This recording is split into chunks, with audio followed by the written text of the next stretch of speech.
இந்த நிகழ்ச்சி முடிப்பதற்கு முன் இறுதி கேள்வி டாக்டர் ஜாகீரிடம் கேட்கவும். என்னுடைய பெயர் மித்ரா. நான் மடத்திற்காக பணியாற்றுகிறேன். எந்த ஒரு மனிதன் அமைதியை பரப்பவில்லையோ அவனை நான் முஸ்லீமாக கருதவில்லை என்று நீங்கள் சொல்லிய போது நான் மிகவும் பாராட்டினேன், மிகவும் நேசித்தேன். நான் அதை மிகவும் கைத்தட்டி வரவேற்றேன். ஆனால் ஏன் உலகம் முழுவதிலும், இந்தியாவில் மட்டுமல்ல, இந்த வெறித்தனம் மற்றும் தீவிரவாதம் இஸ்லாத்தை தொடர்பு படுத்தியே உள்ளது? மேலும் இதை தடுக்க மற்றும் இந்த கெட்ட பெயரை நீக்க தலைவர்கள் என்ன செய்கிறார்கள்? சகோதரி ஒரு நல்ல கேள்வியை கேட்டுள்ளார்கள். நாம் என்ன செய்து கொண்டிருக்கிறோம்? ஏன் இஸ்லாம் உலக தீவிரவாதத்துடன் தொடர்பு படுத்தப்படுகிறது? இதற்கெல்லாம் காரணம் பத்திரிகைகள் தான். டைம் என்ற பத்திரிகையில் 16 ஏப்ரல் 1979 வந்த கட்டுரையின்படி கிபி 1800 முதல் கிபி 1950 வரை 150 வருட காலகட்டத்தில் 60,000க்கும் மேற்பட்ட புத்தகங்கள் இஸ்லாத்திற்கு எதிராக எழுதப்பட்டுள்ளது. ஒவ்வொரு நாளும் ஒன்றுக்கு மேற்பட்ட புத்தகங்களும். செப்டம்பர் 11 நிகழ்ச்சிக்கு பின் இது ஒரு தொத்து வியாதி போல் பரவிவிட்டது.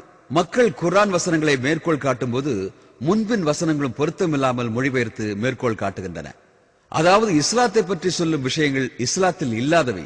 மேலும் சூரா தௌபா அத்தியாயம் 9 வசனம் 5 சொல்கிறது, எங்கெல்லாம் நீங்கள் காஃபிர்களை பார்க்கிறீர்களோ நீங்கள் அவர்களை கொல்லுங்கள். மேலும் நீங்கள் குர்ஆனின் அத்தியாயம் 9 வசனம் 5 படிப்பீர்களானால் அது சொல்லும், நீங்கள் காஃபிர்களை பார்த்தால் அவர்களை கொல்லுங்கள் என்று.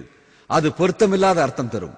பொருத்தமான அர்த்தம் இதற்கு முன் உள்ள சில வசனங்களை பார்த்தால் அது மக்காவில் உள்ள முஸ்லிம்கள் மற்றும் நய வஞ்சகர்களுக்கிடையே ஏற்பட்ட அமைதி ஒப்பந்தத்தை பற்றி சொல்கிறது. இந்த அமைதி ஒப்பந்தம் ஒருதலை பட்சமாக மக்கா நயவஞ்சகர்கள் முறித்து விடுகிறார்கள். அந்த சமயத்தில் இறைவன் அருளிய வசனம்தான் எண் 5. அவன் சொல்கிறான், 4 மாத அவகாசத்தில் ஒப்பந்தத்தை நேர்படுத்திக் கொள்ளுங்கள், முடியாவிட்டால் போரை அறிவித்து விடுங்கள். மேலும் யுத்த காலத்தில் முஸ்லிம்களை பார்த்து இறைவன் சொல்கிறான், எதிரிகள் இறை மறுப்பாளர்கள், உங்களை தாக்கும் போது பீதி அடையாதீர்கள், போரிடுங்கள், அவர்களை கொல்லுங்கள். ஆனால் இயற்கையாகவே எந்த படையின் தளபதியும் நீதியை நிலைநாட்ட படை வீரர்களை பார்த்து எதிரிகளுடன் போரிடுங்கள், அவர்களை கொல்லுங்கள் என்றுதான் சொல்வார். மாறாக கொல்லாதீர்கள் என்று சொல்ல மாட்டார். ஆகையால் இந்த வசனத்தின் பொருளை மட்டும் எடுத்தால் பொருத்தமற்றதாக இருக்கும். மேலும் அருண்ஷோரி போன்றவர்கள் இந்தியாவில் தீவிரமாக இஸ்லாத்தில் குறைகளை காண்பவர். அவர் ஒரு புத்தகத்தை எழுதியுள்ளார், தி வேர்ல்ட் ஆஃப் ஃபத்வா. அவர் சூரா தௌபா அத்தியாயம் 9 வசனம் 5 மேற்கோள் காட்டிவிட்டு பின் அங்கிருந்து வசனம் 7க்கு குதித்துள்ளார். ஏனென்று உங்களுக்கு தெரியுமா? இடையிலுள்ள வசனம் 6 அதற்கான பதில் உள்ளது. வசனம் 6 சொல்கிறது, காஃபிர்கள் உதவி கேட்டு அடைக்கலம் தேடி வந்தால், அமைதியை விரும்பினால் அவர்களை கொல்லாதீர்கள். அவர்களுக்கு பாதுகாப்பு கொடுத்தால் மட்டும் போதாது, பாதுகாப்பான இடத்தில் வைத்து குர்ஆன் அமைதியை வலியுறுத்துவதாக அவர்களுக்கு சொல்லுங்கள். இறுதி தீர்வாகத்தான் போர் செய்ய சொல்கிறது. அவர்கள் அமைதியை விரும்பினால் அதையே நீங்களும் செய்யுங்கள். நான் ஏனைய மதங்களை ஒப்பு நோக்கும் மாணவன் என்ற முறையில் சொல்கிறேன்.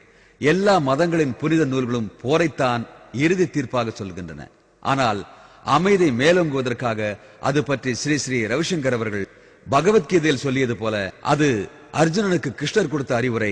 பகவத்கீதை அத்தியாயம் 1 வசனம் 43 48 வரை அர்ஜுனன் யுத்த களத்தில் சொல்கிறான், நான் எனது பங்காளிகளுடன் சண்டையிடுவதை காட்டிலும் நிராயுதபாணியாக சாகவே விரும்புகிறேன். உடனே அடுத்த சில வசனங்கள் கழித்து, அதாவது பகவத்கீதை அத்தியாயம் 2 வசனம் 2 மற்றும் 3 ஸ்ரீ கிருஷ்ணர் சொல்கிறார், எவ்வாறு உன் மனதில் இவ்வாறான அசுத்தமான எண்ணம் வந்தது?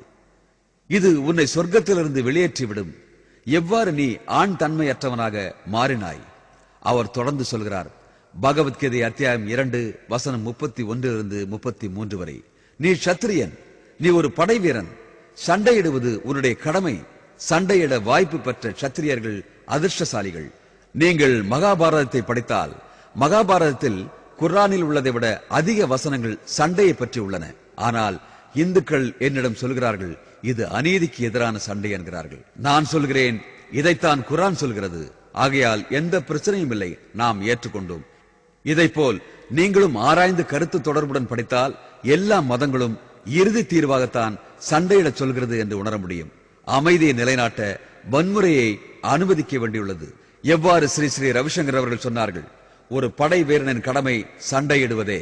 எவ்வாறு ஒவ்வொரு நாட்டிலும் காவல்துறை உள்ளதோ அதுபோல் அமைதியை நிலைநாட்ட குற்றவாளிகளை அடக்க எவ்வாறு காவல்துறை குற்றவாளிகளுக்கு எதிராக செயல்படுகிறதோ அதே போல்தான் குர்ஆனும் அனுமதி அளிக்கிறது. ஆனால் மக்கள் பொருத்தமற்ற முறையில் வசனங்களை எடுத்து மேற்கோள் காட்டுகிறார்கள், இஸ்லாத்தை பற்றி அவதூறாக பேசுகிறார்கள். அதனால்தான் இன்று மக்கள் இஸ்லாம் ஒரு தீவிரவாதிகளின் மதம் என்று சொல்கிறார்கள். மேலும் இதை பற்றி தெளிவாக தெரிந்து கொள்ள ஜிஹாத் அண்ட் டெரரிசம் என்ற தலைப்பில் நான் உரையாற்றிய விசிடியை பார்க்கவும். உங்களுடைய கேள்விக்கு அது பதிலாக இருக்கும்.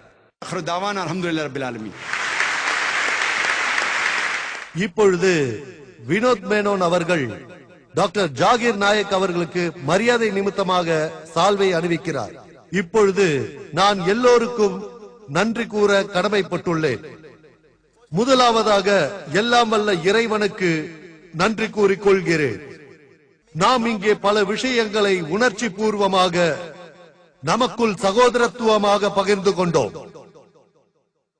இன்றைய இந்த நிகழ்ச்சியில் 2 சொற்பொருட்காளர்களுக்கு குறிப்பாக என்னுடைய நன்றியை நான் தெரிவித்துக் கொள்கிறேன். பல்லாயிரக்கணக்கான மக்களை இந்த பேலஸ் மைதானத்தில் கூட்டி மிக சிறப்பான முறையில் இந்நிகழ்ச்சியை நடத்தி தந்த நிகழ்ச்சி அமைப்பாளர்களுக்கும் பொறுமையுடன் இந்த நிகழ்ச்சியில் அமைதி காத்த பொதுமக்கள் அனைவருக்கும் நன்றியை தெரிவித்துக் கொள்வதோடு உலக மக்கள் அனைவரும் பார்க்கத்தக்க வகையில் ஒளிபரப்பிக் கொடுத்த பீஸ் தொலைக்காட்சி மற்றும் இந்நிகழ்ச்சி சிறப்பாக அமைய இரவு பகலாக உழைத்த அனைவருக்கும் நன்றி. நன்றி வினோத்ஜி. எங்களது மனமார்ந்த நன்றியினை தெரிவித்துக் கொள்வதில் நாங்கள் பெருமைப்படுகிறோம். அஸ்ஸலாமு அலைக்கும். இறைவனின் சாந்தியும் சமாதானமும் அனைவருக்கும் உண்டாகட்டும்.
لم يلد ولم يولد